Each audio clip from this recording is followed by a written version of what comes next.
Last week we talked about restrictions on the domain.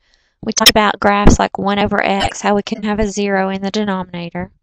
If we take a look at this graph, 1/2 x plus 1, we notice that there are no restrictions. You could put anything in there. And if we look at the table, you can see that the graph for the x goes all the way through. The graph for the y goes all the way through. You don't have any restrictions on the numbers. If we're trying to figure out what the domain and the range is, if there are no restrictions, we call that negative infinity to positive infinity, because that's the group of all the numbers. There are also no restrictions on the range. And you can see that if you look at the line, if you try to measure what's on the x line, you can't find the beginning and the ending.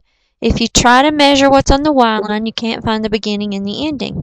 That's because the range is negative infinity to positive infinity. Now this one is a little harder to figure out. Let's talk a little bit more about domain in this one. This is the graph of the square root of x plus 4. Remember that the restrictions on a square root is that a radical, you can't take the square root of a negative number.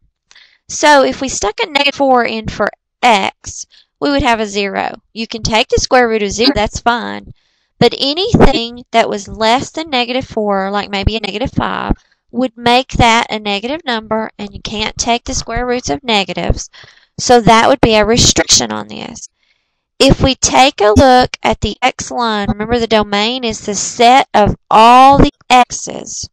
You can find the domain from a graph just by looking at it. If we look at the x line, we can see that this graph starts on negative 4. And if we try to find the end of it, we keep going and going. Remember, this graph keeps getting higher and higher and higher. We can't find the end of it. So this graph starts at negative 4, but it goes on forever. So we call that infinity. Since it starts at negative 4 and negative 4 is okay in the graph, we put a bracket around it.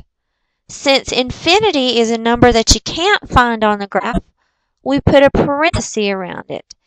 Anything that's included on the graph would have a bracket. Anything that's not included would have a parenthesis. So that's the domain of that graph. If we look at the range, remember range is the y-axis, and we match up. This graph starts on the y scale. If we go across and look at 0, I can't find the end of it on the y-axis, because remember this graph is getting higher and higher and higher as it goes. So this graph starts at 0, and 0 is a point that's on the graph, so it's right here in the middle. It keeps going up. So it starts at 0, and goes up and up and up and up.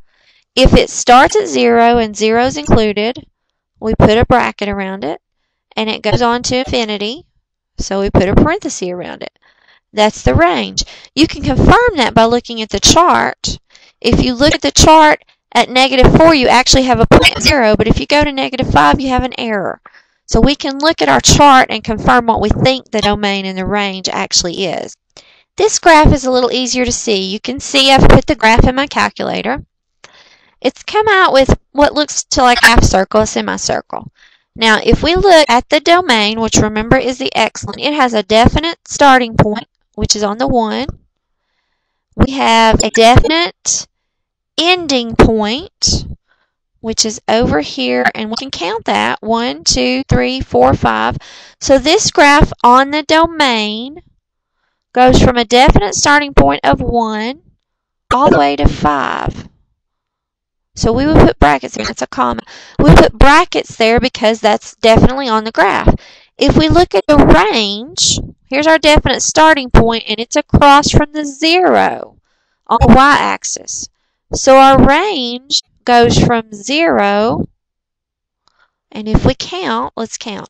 1, 1, 2. It's across from the 2. So it goes from 0 all the way to 2. That one's pretty easy to see the domain and the range on. Now here's another one that's fairly simple. The graph of y equals 4. If we take a look at this one, we can see that it's a straight line, a horizontal line.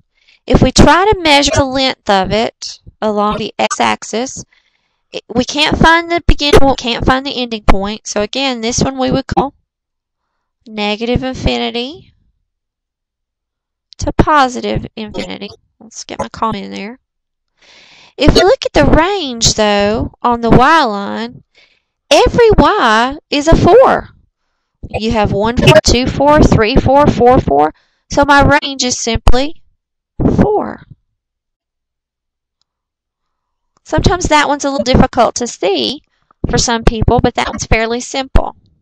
This one's a little harder to see. It's one of those that has a hole in it. Remember we had the restriction of 2 before? Well, this graph has a hole at 2 on the x-axis. So we have all the numbers up through 2 and all the numbers on the other side of 2. When we do like that, we call our domain, we have negative infinity to 2 because it includes all the numbers up through 2, but 2's not included, so we put a parenthesis. We also put a union symbol to show that we have a break there, and then we pick up with the 2 again and go all the way to infinity with our parentheses around the 2 because there's a break there and it's not included. If we look at the range, we notice we have some error messages on our table. There's a gap there, and it looks like the gap is at 0. If you take this and you look at it on your graph, there's a hole there on the y-axis. It's across from 0. So for our range, we would have negative infinity to 0, union 0 to infinity. So we can label the domain and the range pretty accurately just by looking at the graph. Remember that domain is the width, range is the height. If you get lost, take a look at page 89 in your book. There are lots of examples there, and they go through the domain and the range with you.